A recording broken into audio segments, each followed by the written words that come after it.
Elaine and Silvia carried their filled trays and made their way to find some open seats.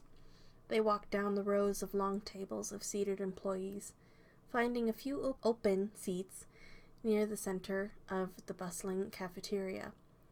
Silvia looked around to find familiar faces and spotted the members sitting at their table near the far window. Saori sat alone with her laptop open as she carefully ate. Saori working hard as always, Elaine stated, taking note of where Silvia's gaze had fallen. Guess I'm not the only one who eats as they work, Silvia giggled, recalling a scolding from her earlier days of designing. You too, huh? Guess it's something anyone will do if they feel pressured. Elaine spoke in between bites of her fried rice. In my case, it isn't so much pressure. It's more that I lose track of time, Silvia clarified as she began to eat. I get it. When you're in the zone, you forget time is a thing, Elaine nodded. She slurped a spoonful of the kimchi soup she had picked up. Did you ever get told off by a supervisor for overtime? Supervisor? No, this is my first position within a company. But I did get told off by my papa and Lola a lot, Silvia responded before she slurped up a bit of the beef ramen she chose. Your papa and Lola? Wouldn't it be easier to say your parents? Elaine asked, puzzled by Silvia's choice of words. Not really. My parents are dead, so my grandparents raised me, Silvia stated calmly as she took a drink of the warm honey lemonade in her thermos. Oh, I'm sorry. Elaine stared down at her tray, her spoon drooping. It's okay. I was a baby when they died, so I don't feel the lack of their presence, especially since my papa and Lola did such a great job raising me, Silvia said happily, trying to reassure Elaine. Elaine seemed to relax with Silvia's reassurance. She then continued the conversation as they ate. So, they'd tell you off for not eating, huh? Oh, yeah. There was one time my Lola said she would lock up my designing and sewing supplies for a week if I forgot one more mealtime. She followed through with it, too, Silvia said, the memory bringing a warm-hearted grimace to her face. What about your pops? Elaine asked curiously. He would bring the food to me, always saying, You're just like your mom. Papa and Lola would refer to each other as my grandparents, since I reminded them of my parents a lot. Silvia mused at the memories. Elaine could tell that Silvia's story thus far had its share of hardships, but she was still smiling and following her dreams. She liked that about Silvia. Elaine was pulled from her thoughts when Silvia began speaking again. Whenever I got stuck on a problem or a design wasn't coming out how I wanted, my papa would always say, Everything happens on its own time, so forcing it will only lead to unneeded strife. That was usually all I needed to step away for a bit so I could fix the problem. Silvia could almost hear an echo of her grandpa as she spoke, but lunch hour was over. She didn't have any time to dwell on that thought before the next meeting. Once the designers and DREAMZ were seated in the meeting room again, Mr. Juwon and Mrs. Minji explained the visual concept for the music video. The decided image would be a first love scenery, and the outfits for the music video were to be drawn from that concept, or image. They also discussed desired outfit concepts for the promotional stages, 6 promo outfits minimum, and 2 for the music video. Those 8 outfits would be the top priority due to the intense time crunch of 2 months. Silvia couldn't contain her curiosity and said, It was my understanding that debuts and any album release usually have 6 months or so for planning and development once the songs have been chosen.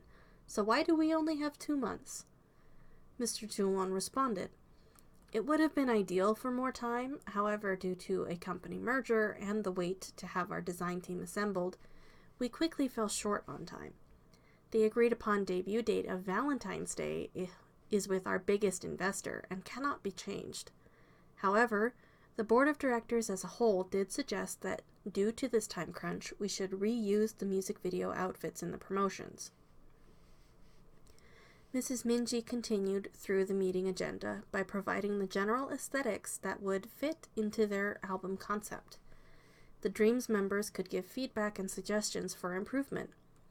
After a short while of brainstorming, each of the outfit concepts were chosen. They all agreed that the members would wear the clean boyfriend, spring date, heart-covered, sweet schoolboys, schoolboys in love, cold date looks, and the like. The designers were permitted to purchase clothes to use for the base of any outfit piece that needed complicated details such as beading or embroidery, but in the future, the company would prefer all if not most of the outfits to be completely made by the designers, as it would become part of DREAMZ' identity. It pointed out that this meant that once the debut outfits were complete, the designers would need to begin creating the outfits for the tour. The managers confirmed that this was the expectation for the designers, and although this made the members worry, everyone in the room was surprised to see the excitement beaming from Silvia's face. When JP inquired why she looked excited at the idea of making what would be 20 outfits minimum in 3 months, Silvia explained that with the perimeters given, while it would be a hustle, the endeavor would be a fun challenge.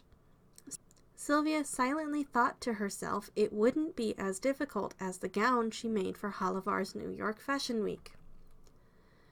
The meeting went on for a little while longer, as the members provided the designers with current fashion styles or elements they liked for dressing up and for comfort. Over the next 3 days, the design team would sit in on the final recording session to get a sense of the members' colors. This allowed the designers to sketch with the model in mind and quickly get feedback on the image once the session had stopped. Everyone ended up staying late for the last recordings to get their final measurements taken. Once DREAMZ was excused to a late-night dance lesson, Elaine gathered her things to leave. Elaine saw Silvia focused on her sketchpad sitting at a bay window. Elaine went over to her, and when Silvia didn't react, Elaine knew that Silvia was in the zone. However, rather than leave, Elaine tapped on her shoulder to get her out of the mental bubble, so Silvia would go home and rest. Silvia gratefully listened to her advice and went home. She knew that rest would be vital for their upcoming work. Most of Silvia's outfits had already been approved by everyone, so she was set to begin sewing tomorrow.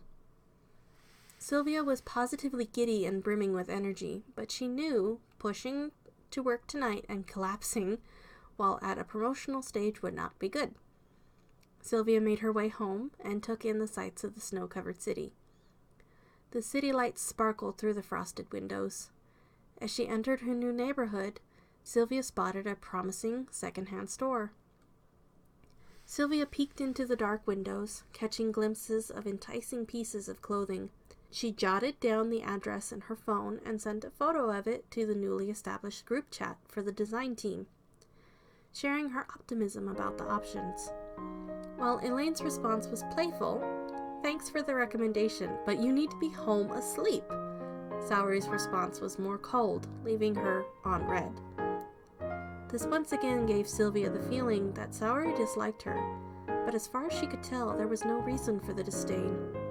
Silvia shivered from the wintry air and decided not to dwell on the confusion, as there were more important things to focus on in the coming days.